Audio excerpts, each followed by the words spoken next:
On les attendait, on les espérait, on les voulait et les voilà enfin. Les Galaxy S24, S24 Plus et S24 Ultra de Samsung ont été annoncés. Et vous connaissez la chanson, on les a pris en main en avant-première. On va évidemment parler du design et là Samsung ne change pas une équipe qui gagne et ces S24 ressemblent beaucoup au S23 qui ressemblait déjà beaucoup au S22 etc. Mais attention, ça c'est en surface parce que quand même il y a des évolutions qui vont vous permettre de les différencier et des évolutions mine de rien notables quoi. Pour le design, du coup, le plus gros changement que j'ai ressenti en main, c'est sur les S24 et S24 Plus avec les bords plats. Regardez-moi ces bords plats qui se rapprochent quand même beaucoup de ce qu'on voit sur les iPhones. Moi, je vous avoue, cette évolution, elle me fait un peu ni chaud ni froid, mais j'ai quand même apprécié le fait qu'ils aient bien travaillé les angles. Ça tranche pas la main, c'est agréable en main et c'est tout ce qui compte finalement. De son côté, le S24 Ultra, il fait lui aussi comme l'iPhone avec un cadre maintenant en titane. Alors Samsung nous explique que c'est pour mieux résister aux égratignures et tout ça, pour le rendre plus solide. Moi, ce que j'ai remarqué en tout cas, c'est qu'à la prise en main, il paraît plus léger que le S23 Ultra que j'utilise aussi. Et ce S24 Ultra, il est aussi historique. Non, j'abuse un petit peu, mais quand même, il met fin aux écrans incurvés parce qu'ici, on a un écran totalement plat avec des bordures super fines. Et ça, je pense qu'il y en a pas mal dans les commentaires qui vont quand même bien apprécier parce que les bords incurvés, parfois,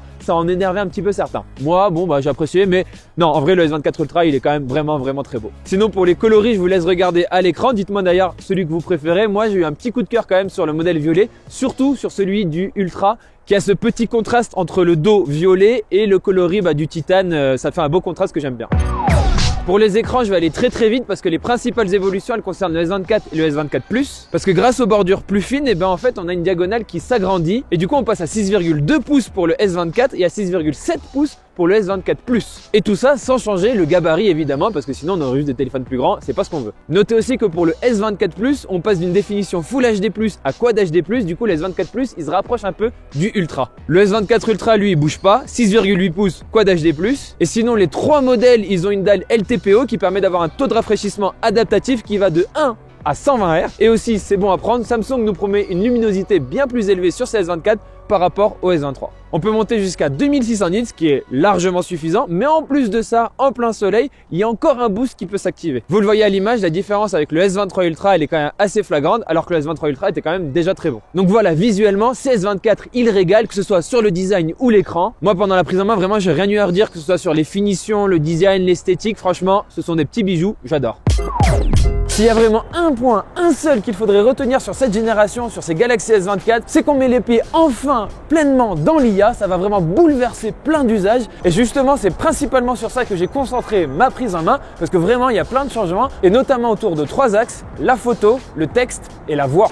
L'IA, elle se retrouve maintenant directement dans le clavier Samsung pour vous aider à écrire de meilleurs textes, tout simplement, que ce soit pour un SMS, un mail ou que sais-je. Alors si je dis ça comme ça, vous allez dire quoi? L'IA va écrire à ma place, mais est-ce que c'est vraiment ce que j'ai envie? Est-ce que j'ai envie de perdre un petit peu ma personnalité ou de recevoir des messages un peu creux, sans âme, sans humanité? Et c'est là que je trouve que Samsung du coup a été malin parce que la solution qu'il propose, elle n'est pas aussi intrusive. C'est vous, avec votre cerveau, qui allez écrire le texte en utilisant vos mots pour faire passer le message central, quoi. Et c'est si vous n'êtes pas satisfait de la tournure, du ton de votre message que là, vous pouvez demander à l'IA, allez, viens m'aider s'il te plaît. Donc forcément, moi, ça m'a intrigué et j'ai pu tester. Donc voilà, comment ça se passe? Tout simplement, j'écris mon message, j'ai appuyé sur un bouton, puis sélectionné l'option qui me permet de reformuler. Et en un petit clic, le clavier Samsung me propose plusieurs options pour reformuler ma phrase. Et ce qui est marrant, c'est que j'ai le droit à plusieurs styles d'écriture. J'ai le ton décontracté, j'ai le ton professionnel, poli. Mais mon préféré, c'est quand même le social parce qu'il rajoute des hashtags. Alors c'est totalement gadget, mais franchement, c'est plutôt rigolo et pas si stupide. Et si tout ce qui est réseau social, c'est pas forcément votre truc, il y a aussi le mode emoji. Voilà, ça rajoute des petits emojis selon ce que vous avez écrit. Et franchement, moi, ce smart keyboard, je trouve ça bien pratique, bien pensé, plutôt pertinent. Donc je pense franchement qu'on peut se mettre à l'utiliser au quotidien. Et en plus de ça, pour ceux qui ont un peu peur de la sécurité, Samsung dit que les données qui sont utilisées pour cette fonction sont stockées directement sur le smartphone et nous, on a pu l'utiliser en mode avion. Donc c'est une petite preuve que ça ne fonctionne pas comme ChatGPT où il faut passer par le cloud, etc. Non, là, tout reste sur l'appareil. Et notez bien que j'ai dit que ces fonctionnalités étaient dans le clavier Samsung, donc ça veut dire que vous les avez de base par défaut si vous achetez le téléphone. Mais si vous avez envie de changer de clavier pour Google Gboard par exemple, vous perdez ces fonctionnalités spécifiques à Samsung. mais vous gagnez celle de Gboard et Gboard aussi se met à lire. Pour rester un peu dans tout ce qui est textuel, sachez qu'on a aussi de l'IA pour vos prises de notes. Et du coup là, vous pouvez écrire en pagaille, mettre des notes, des annotations à droite à gauche et tout, et ensuite demander à l'IA, organise-moi tout ça avec un titre, des intertitres, des listes à puces pour y voir plus clair, les ranger dans le bon dossier, etc., etc. Donc c'est bien pratique pour des notes que vous avez pris comme ça à la va-vite, mais ça fonctionne aussi pour n'importe quel type de texte. Par exemple, vous copiez un mail, vous le collez dans Notes et hop, ça va vous réorganiser le tout pour y voir plus clair. Franchement, ça aussi, bien pratique. Et on se doute bien que Samsung va utiliser cette fonctionnalité aussi pour des sites web, par exemple des articles de presse. Et ça, on vous dira évidemment ce qu'on en pense quand on testera le téléphone. Donc on a vu l'IA sur des éléments textuels, mais l'IA peut aussi comprendre ce que vous dites à l'oral et il y a aussi plein d'interactions autour de ça. Et là, il faut absolument que je vous parle d'un usage bien sympathique qu'on a pu tester pendant la prise en main, la traduction en temps réel pendant un appel. Donc là, comment ça se passe? Je suis en Corée, j'appelle un resto pour réserver, mais je ne parle pas coréen. Je parle en français, du coup, bam, l'IA va s'activer et dès que je terminerai ma phrase en français, elle va directement traduire mon propos en coréen. Et en face, la personne va pouvoir répondre dans sa langue natale, donc en coréen. Et là, l'IA va me traduire pour moi après en français. Et on va pouvoir avoir une conversation comme ça dans nos langues maternelles, sans souci et de manière plus ou moins fluide. On a non seulement du coup cette traduction à l'oral, mais en plus on a une retranscription à l'écrit parce que c'est toujours pratique. Et ça fonctionne avec une détection automatique des langues. Il n'y a pas 1000 paramètres à faire. Non, c'est direct. Moi, j'ai pu le tester du coup du français au coréen, mais il y a 30 langues qui seront disponibles dès le début. Et tout ça, c'est intégré directement au téléphone. Et pareil, pas dans le cloud ou quoi que ce soit. Toutes les données sont stockées dans le téléphone. Et du coup, ça, forcément, ça rassure un petit peu, mais ça engendre aussi une certaine contrainte. Il faut que l'appel soit démarré par le Galaxy S24. Mais par contre, de son côté, la personne que vous appelez, elle peut utiliser un téléphone fixe, un iPhone, un autre smartphone Android. Elle aura aussi l'IA qui lui traduit tout ça. Et donc, quand on se dit des fois l'IA, ouais, c'est superfétatoire, à quoi ça sert et tout, là, ça s'invite directement dans une application de base, quoi, du quotidien. Et moi, je trouve ça plutôt cool. Alors évidemment, c'est encore ses preuves à faire. La traduction, elle était un peu approximative de temps à autre, mais franchement, dans le contexte de la conversation, c'était hyper pratique. Et moi, la démo que j'ai faite, c'était pour réserver une table dans un restaurant. Et j'ai franchement pu demander des petites demandes, par exemple, de me placer à côté de la fenêtre et des choses comme ça.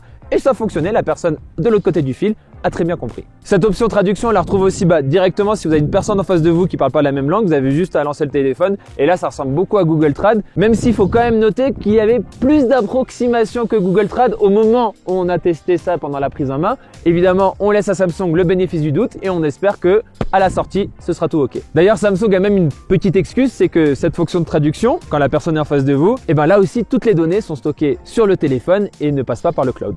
Et toujours pour cette partie orale, l'IA, elle est aussi méga pratique et c'est peut-être la fonctionnalité la plus pratique. Quand vous discutez avec quelqu'un, que ce soit dans la même langue ou pas que vous d'ailleurs, vous avez accès à une fonctionnalité qui va faire un résumé intelligent de votre conversation et on l'a testé avec Arnaud derrière la caméra, franchement, c'était chouette. La vidéo du S24, tu peux juste me rappeler quand est-ce qu'on va la sortir? Certainement le jour où le S24 sera annoncé, c'est-à-dire le 17 janvier, si je ne me trompe pas. C'est exactement ça. Du coup, c'est dans le futur par rapport à nous, mais évidemment dans le présent au moment où cette vidéo sort. Oui, et Omar, toi, tu veux qu'elle sorte à quelle heure? Je crois que c'est 19h la sortie de la vidéo, qu'il faut qu'elle sorte à 19h. Après, peut-être qu'on peut faire une preview à 18h30, tu sais, avec la fonction YouTube, mais dans le doute, 19h. Ok, et tu penses qu'il va faire beau ou pas sur le tournage de tout à l'heure? Absolument pas. Je pense qu'il va faire très froid, très moche et qu'il va pleuvoir. Bon, écoute, on verra. Ça marche pas mal, hein. Ça marche vraiment pas mal du tout. Il a même retenu l'information qu'il y avait peut-être une première du coup à 18h30 avec la fonction YouTube sur Premiere. L'IA vous sert aussi à mieux comprendre ce que vous regardez sur l'écran de votre smartphone. Et en fait, c'est tout simple. Avec le stylet ou alors avec votre doigt, vous entourez, je sais pas, une cathédrale que vous voyez sur une photo sur Instagram. Mais je dis ça, mais ça peut aussi être n'importe quoi. Hein. Ça peut être dans une vidéo YouTube, sur un site web. Enfin bref, vous entourez quelque chose sur votre écran. Et paf, il y a un volet qui va s'afficher par-dessus l'application pour vous donner des détails, des photos supplémentaires, des explications à propos de la chose que vous avez encerclée. Et si c'est pas suffisant, vous pouvez continuer à converser avec l'IA en posant des questions supplémentaires et elle va continuer à vous répondre. Mais juste attention, ici ce n'est pas l'IA de Samsung à proprement parler qui intervient, mais c'est grâce à un partenariat avec Google qu'on a cette fonctionnalité. Mais là, il faut que je vous parle de la fonction IA que j'ai préférée pendant la prise en main, c'est l'IA qui intervient sur les photos et les vidéos. Pour la photo, il y a des trucs trop cool. Si vous prenez quelqu'un en photo dans un mouvement ou un objet en l'air par exemple et que ça vous plaît pas, le rendu vous plaît pas trop, vous voulez que l'objet se situe ailleurs sur la photo, il suffit juste de taper appuyez sur cet élément, donc la personne ou l'objet que vous voulez bouger, et hop, vous le déplacez dans la photo. Et derrière, la partie qui a été laissée vide, eh ben, l'IA va venir la combler en générant de manière intelligente un arrière-plan cohérent. Alors franchement, on s'est trop amusé avec cette fonctionnalité. C'est vrai que des fois, il y a eu quelques approximations, mais globalement, j'ai trouvé que c'était plus précis que la gomme magique de Google. L'autre fonction trop cool, elle va beaucoup plaire aux gens qui savent pas prendre des photos droites. On vous voit. Parce que du coup, vous allez pouvoir intervenir après la prise de vue en recadrant un petit peu la photo. Mais quand vous faites ça, normalement, vous perdez les coins. Et ben là, non, l'IA, elle vous dit, t'inquiète pas, je m'en occupe. Je génère aussi, pareil, un arrière-plan cohérent pour que vous ne perdiez rien dans votre image. Évidemment, il y a plein d'autres petites fonctionnalités liées à l'IA et la photo. Et ça, on essaiera de les découvrir au fur et à mesure pendant notre test. D'ailleurs, bon à savoir, quand vous utilisez de l'IA générative pour vos retouches photos, donc quand l'IA vient générer un fond artificiellement dans votre image, eh bien Samsung veut jouer la carte de la transparence et ajoute donc un watermark en bas à gauche de la photo pour préciser que cette photo a utilisé de l'IA générative, et c'est aussi une information qui est donnée dans les métadonnées de la photo.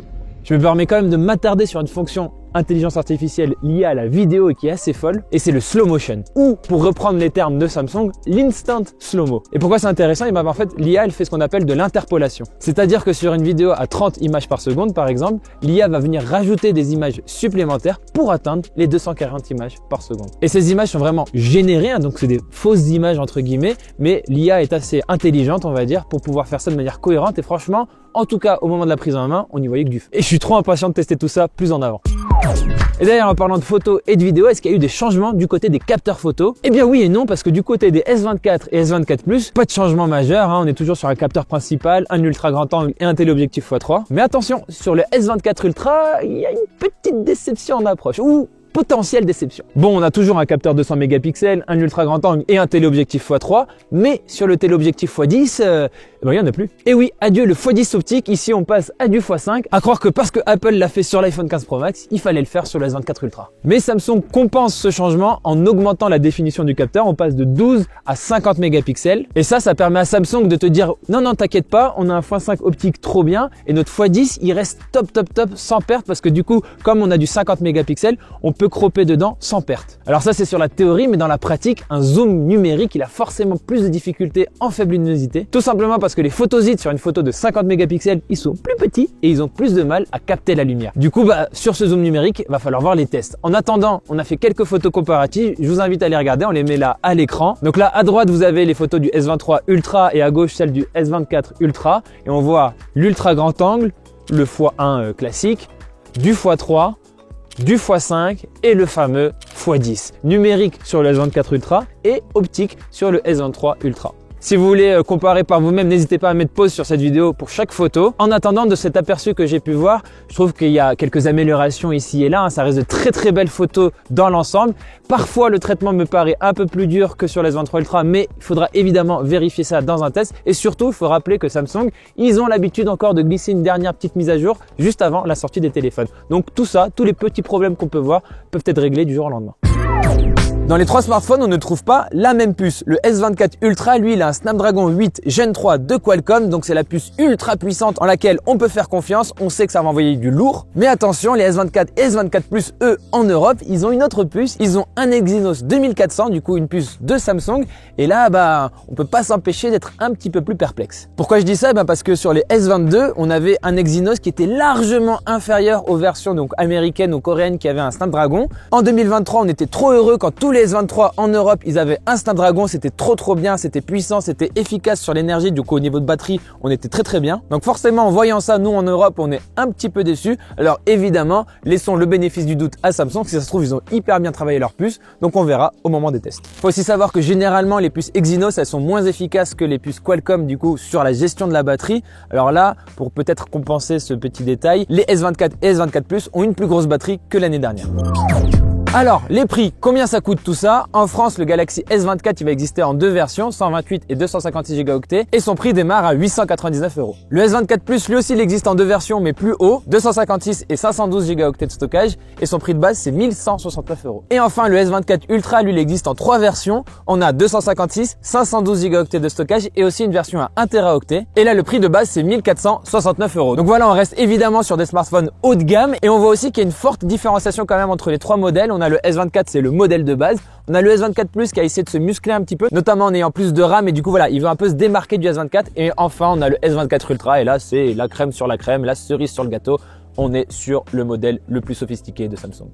Vous le devinez sans doute à la grosse sphère là derrière moi, j'ai eu la chance de prendre en main ces Galaxy S24 à Las Vegas. Et avant que j'aille dépenser les derniers dollars que j'ai en poche dans un casino, n'hésitez pas à me dire dans les commentaires ce que vous pensez de ces Galaxy S24. Est-ce que ces promesses autour de l'IA, de l'intelligence artificielle, ça vous séduit ou ça vous passe complètement au-dessus de la tête, vous en avez rien à faire? Je suis vraiment curieux, j'ai vraiment hâte de lire vos commentaires parce que pour moi, c'est vraiment tout le sel de ces smartphones. Voilà, c'est tout pour cette vidéo. Merci de l'avoir regardé jusqu'au bout. N'hésitez pas à vous abonner à la chaîne YouTube de Frandroid et à nous retrouver sur tous les réseaux sociaux. On est notamment sur Twitch tous les jours pour parler de tous ces sujets-là, notamment des Galaxy S24. Alors là, on va en parler beaucoup ces prochaines semaines, ça c'est sûr. Et quant à moi, je vous dis à très bientôt dans une prochaine vidéo sur Frandroid. Elle s'est éteinte. Ah non, ça va. Elle se rallume.